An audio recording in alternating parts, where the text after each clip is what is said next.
Varmt välkommen till Välmåendepodden. Jag heter Julia. Och jag heter Kim. Och nu har vi det andra avsnittet heter det. Yeah. Det andra avsnittet med Robert Biswas-Diener. Väldigt intressant. Han som kallas för positiva psykologins Indiana Jones. En forskare som har studerat lycka lite överallt i världen. Han växte upp i en forskarfamilj med mamma och pappa. Hans far, Ed Diener, var en av de grundarna till vetenskapen om positiv psykologi och kallades under sin levnadstid också för Mr. Happy, eller Dr. Happy kallades han för. Och sonen har ju fortsatt i samma bana, forskat inom positiv psykologi och forskat också när det gäller coaching och coaching inom positiv psykologi. Och vi avslutade ju förra avsnittet med en liten cliffhanger där han skulle svara på the sticky question om du som coach behöver ha koll på vetenskap och forskning. I've been listening to a few interviews with you before, and I heard you a few times say that you love science. So if we go to coaches and science, do you think a coach need to know about science in any way? That's a sticky question, and I like it. Look, science is only one way of knowing. I think there's many ways of knowing. You know, there's just your personal experience. You accumulate wisdom as you live. There's the stuff your mother or your grandmother taught you, kind of like that shared collective common sense wisdom. There's faith for some people. They're guided by their sense of spirituality or even formal religiosity. And I think all of those are legitimate ways of knowing. All of them have advantages to them, have benefits. But science is just one additional way of knowing. And the thing that I really am passionate about, that I love about science, is that it has some unique features. It offers us the ability to test hypotheses. If you just go with your personal experience, you really can't test it against anything else. So you might say, well, in my experience, getting divorced isn't that bad. But what science can do is say, well, let's go out and talk to 1,000 people who went through a divorce and find out kind of on average how bad it is. And we can see, maybe for some people it is, maybe for some people it isn't. And even better, we can identify what about those people makes it bad or what about those people makes it not so bad. So the testable hypotheses. Also, we can replicate our findings. That is, we're not just doing one study. We're doing 2 studies, 10 studies, 100 studies. And that gives us increasing confidence in our understanding. So we know that it's not just a fluke or a mistake that would just by chance we came up with this in a single study. That's pretty great because I don't think faith does that. I don't think common sense does that. So I think it's particularly helpful to inform coaching because, one, we can test coaching itself. We can do studies and say, what about coaching works? Does coaching work? What do we even mean by saying coaching works? Like, what are the outcomes we're looking at? What are the mechanisms that happen in a coaching session that are most helpful to clients? We can go out and interview clients and find out about that. So science is pretty great for coaches. However,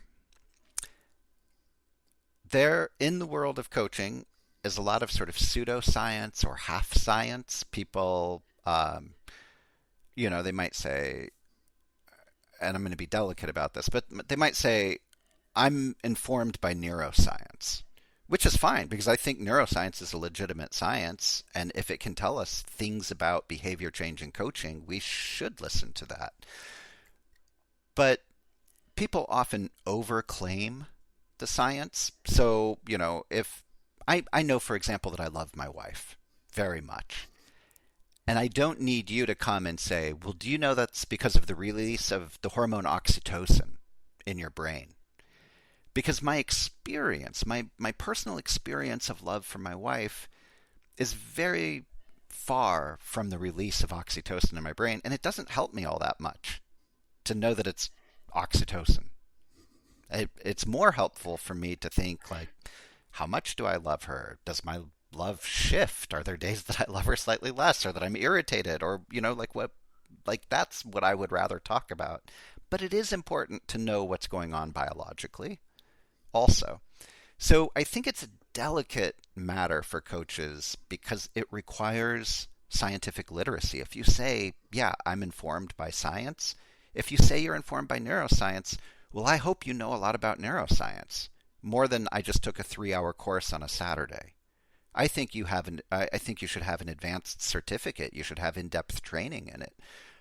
You should really develop scientific literacy so that you can keep up with and use science in a responsible way. And for many coaches, that's a big obstacle because they don't feel like, oh, I'm not a psychologist, I'm not a neuroscientist, so what is my role? Can I talk about science even though I don't have an advanced degree? Amazing. That is really good description, So we can lean toward science, but we can also lean toward our experiences. As I heard Mikhail talking in, I think it was in Montreal, when he said, this is only my opinion, but maybe the science is going in further on, give another result. Because different results, because we have to research further on. That's a really interesting thing, So we have our own experiences about testing. Testing, coaching. Your newest book, Positive Provocation. I think it's your 7th book. I think, isn't that? I don't. Who's counting that? It doesn't matter. What made you write this book about positive provocation?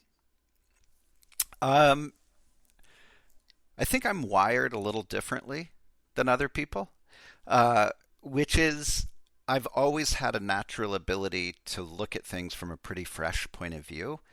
Now, that might just be code for saying I can be a jerk. Or just, play devil's advocate. But I want to, that's why I put positive before the word provocation, because I think if you're an internet troll, you're probably provocative. You're just challenging people for the sake of challenge.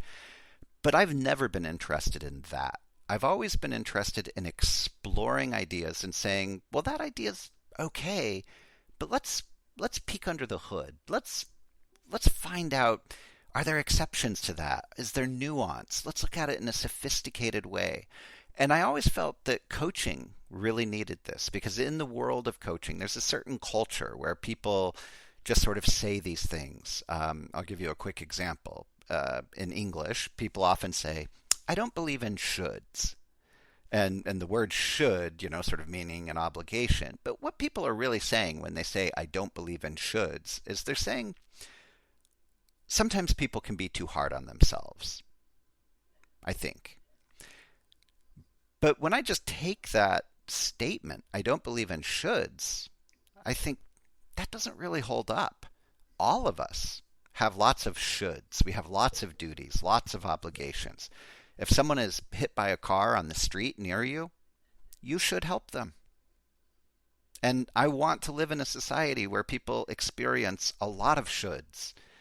I should be kind to people. I should help where possible. I should reflect on myself. I think those are fair shoulds. And so what I was aiming for with positive provocation is to look at the world of coaching and look at some of our just basic assumptions. What is our assumptions about how coaching works? What is our underlying philosophy about coaching? And I chose 25 different assumptions, and I simply questioned them.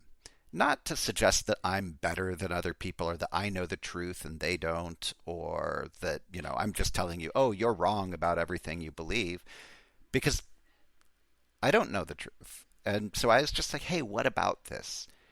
Because maybe you and I disagree, and I think that's fine. You have a right to think it through and arrive at your own opinion. But what I care about is that you've thought it through.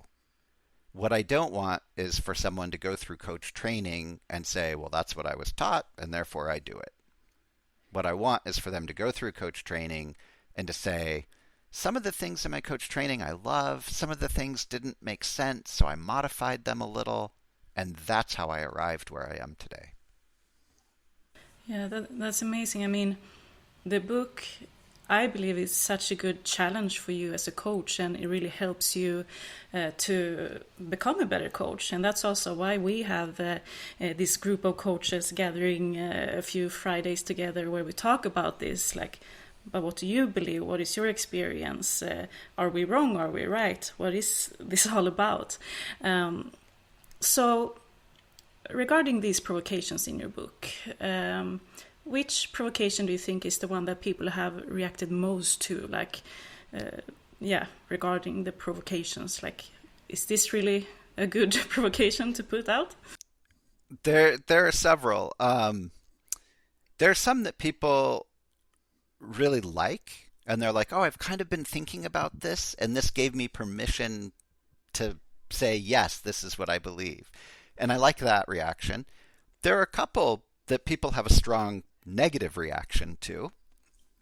And one of those, I think it's called something like, are you sending your client into battle?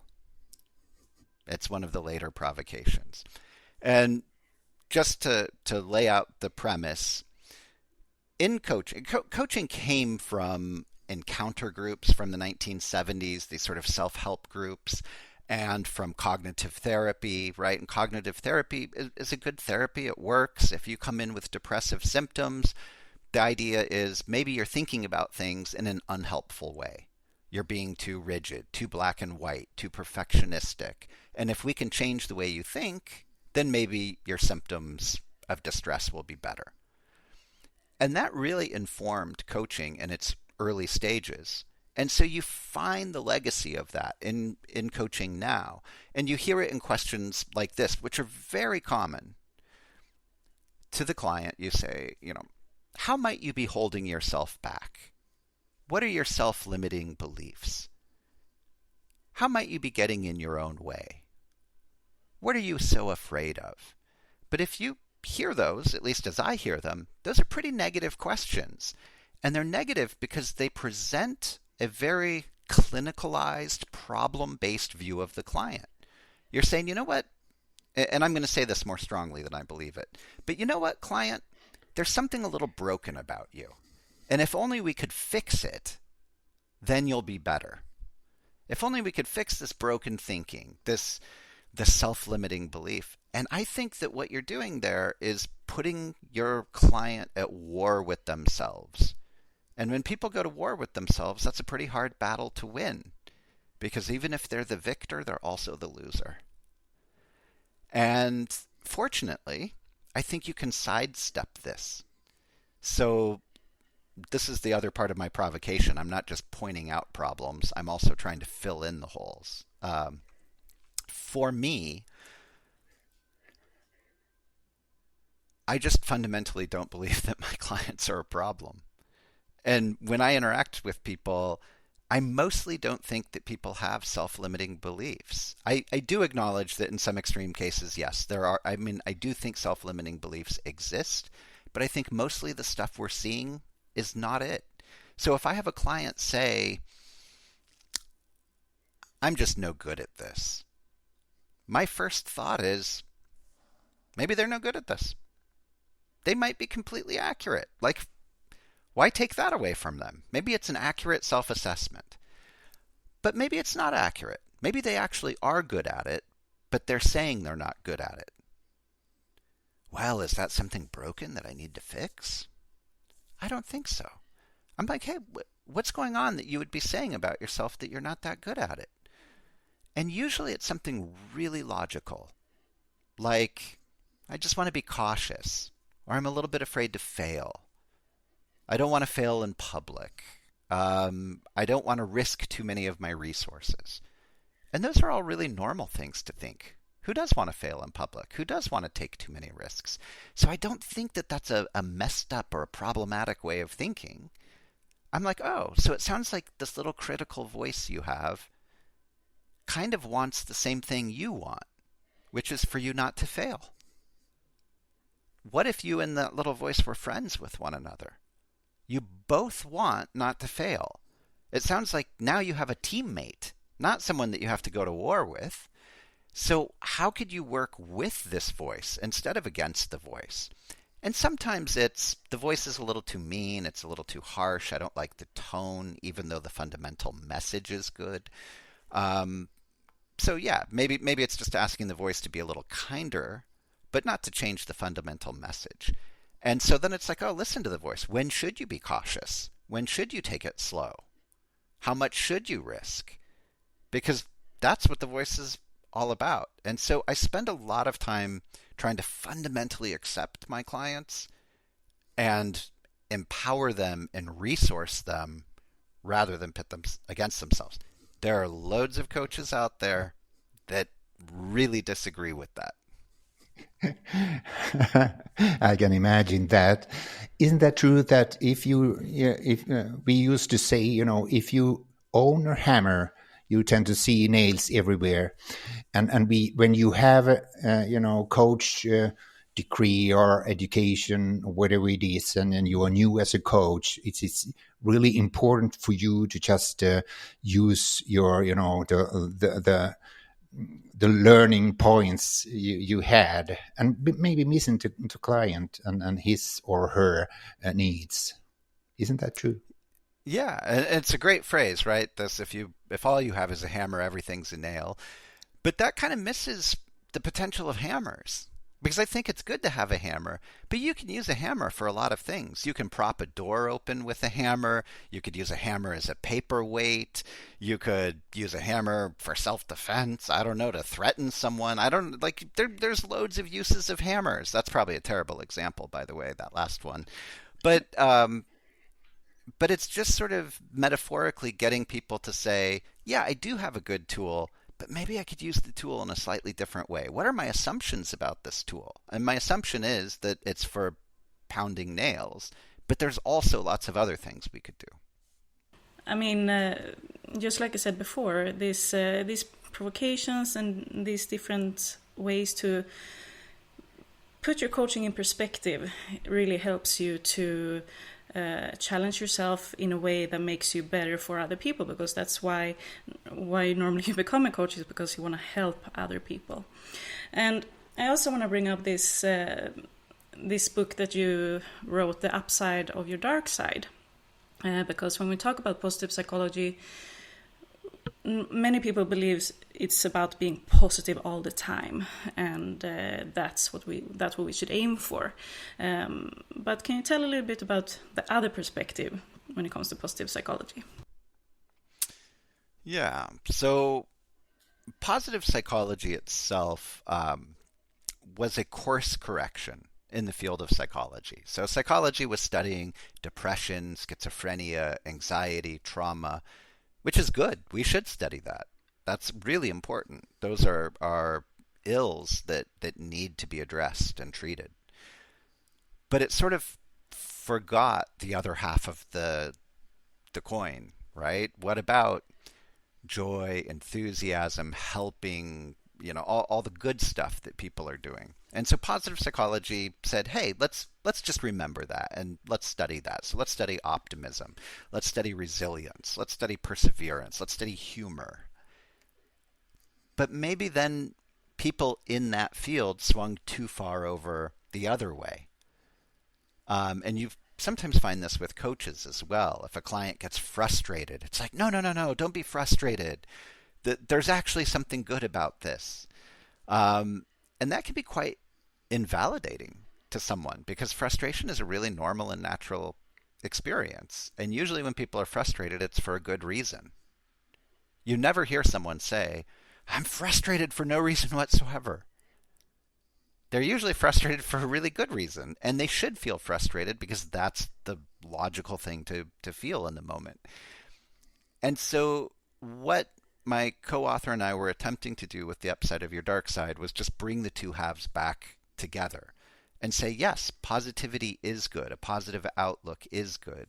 But there is some natural negativity that's also useful. And if you don't mind, I'll give you just a quick example of this. Our so-called negative emotions, the unpleasant emotions, things like sadness, boredom, guilt, irritation, those are often very useful to us. I wouldn't want to live in a society where no one felt guilt. I think that would be dangerous. I mean, guilt, although it doesn't feel good, it serves a purpose. And that is, I realize that I've violated my own moral or ethical code. It feels so bad that maybe I want to course correct and do something differently or reconcile with the person, make amends, change my behavior so that then I can feel good again. And that's a really important process. But what happens, and it certainly happens in the United States, I suspect it probably happens in Sweden, is that people are more comfortable with the positive emotions than with the negative emotions. And you find this especially, for example, in parenting. So a kid is frustrated, a kid is irritated, and the parent might say something like, "Oh, don't worry," or "It'll get better," or "I'm sorry we can't do this today, but we'll do it this weekend instead." And really what they're saying is, don't feel the way that you're legitimately feeling. And I think that's a pretty hard message to send to a kid, because it's like saying don't trust your feelings, you can't handle your feelings. And often in the case of parenting, what it means is your negative feelings are inconvenient for me. I'd rather relax this evening because I had a hard day at work, and here you are all frustrated, and that's very inconvenient. I wish you were happy because it would make it easier for me to be happy. And when I started thinking about this, it changed the way I parented. When I saw my youngest child being frustrated, I started just saying, "Oh yeah, you're frustrated. That makes sense." And just let him feel that. And I think that is more helpful and helps us sort of accept the negative as a legitimate experience along with the positive, which we're all naturally seeking.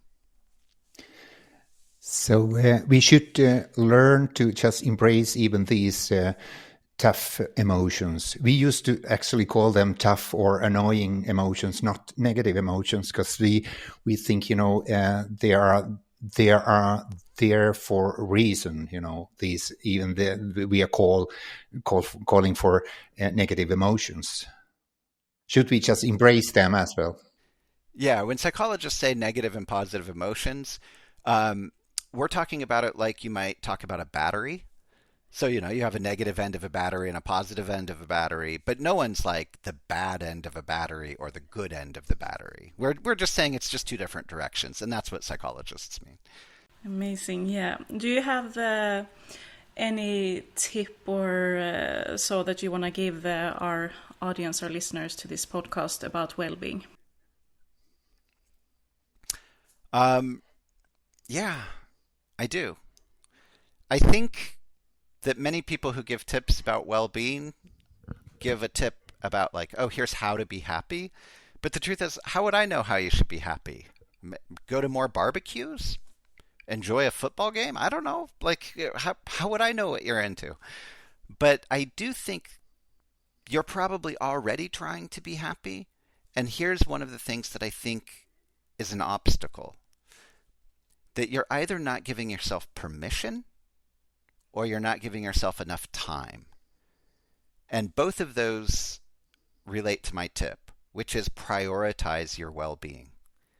So I make sure to build in well-being every day. When I look at my weekly calendar of all the things I have to do, I'm looking at how am I pacing myself? When am I taking breaks? When am I going to a barbecue? When am I doing whatever it is? Because I'm actively saying, yes, I have permission because well-being is a good thing. It's going to fill me up so that I can be better for others. It's not selfish. And I'm going to make time for it. I'm going to prioritize it. In fact, I start my day with well-being rather than with work stuff, because I know that at the end of any day, I've taken care of myself and I haven't put the other things first. So that's my tip.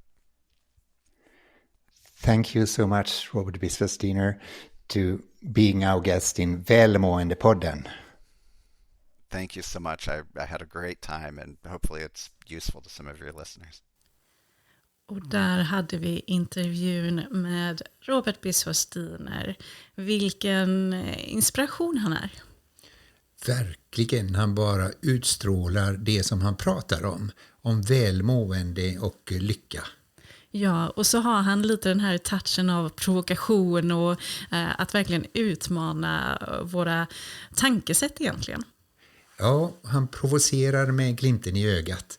Och det är det som är så fantastiskt och det är väldigt lätt att ta till sig. Ja, verkligen. Och jag är glad över att ha fått vara med och intervjua honom, men också att jag nu har tillgång till de här avsnitten och får lyssna på flera gånger om. Och det hoppas jag att även du som lyssnar uppskattar, och att du lyssnar några gånger och verkligen tar till dig av vad han har att dela med sig utav. Och ni coacher som följer oss och är med i våra lunchevent, vi kommer att ha ett event tillsammans med Robert här längre fram. Vi ska annonsera det lite närmare, där du får direkt ställa frågor till honom. Det vill du verkligen inte missa. Och på tal om att inte vilja missa något, så är det ju så att vi har en föreläsning som heter Hård, panna och mjukt hjärta, där du inte visste om ledarskap. Exakt, vi ska prata om välmående tillsammans med resultat, att skapa resultat och må bra. Och det är på Donsö konferens. Och du kan anmäla dig via mail, och det heter donsö@donsökonferens.se, och detta sker den 14 mars klockan 18. 14 mars klockan 18 på Donsö, deras nya konferensanläggning. Ja, och om du vill vara med och delta så kom ihåg, det är begränsat med antal platser och senaste anmälan behöver vara den 8 mars. Så se till att anmäla dig, ta och passa på och spendera en kväll ute i Göteborgs södra skärgård. Det kan vi inte annat än säga att det är en fantastisk upplevelse. Och om inte du har möjlighet att ta dig dit, så har vi ju denna föreläsning tillgänglig för att boka till ditt företag och dina ledare, dina medarbetare. Så hör av dig i så fall, och du vet som vanligt vart du når oss. Det är ju via vår hemsida www.leadershippower.se. Stort tack för att du lyssnar.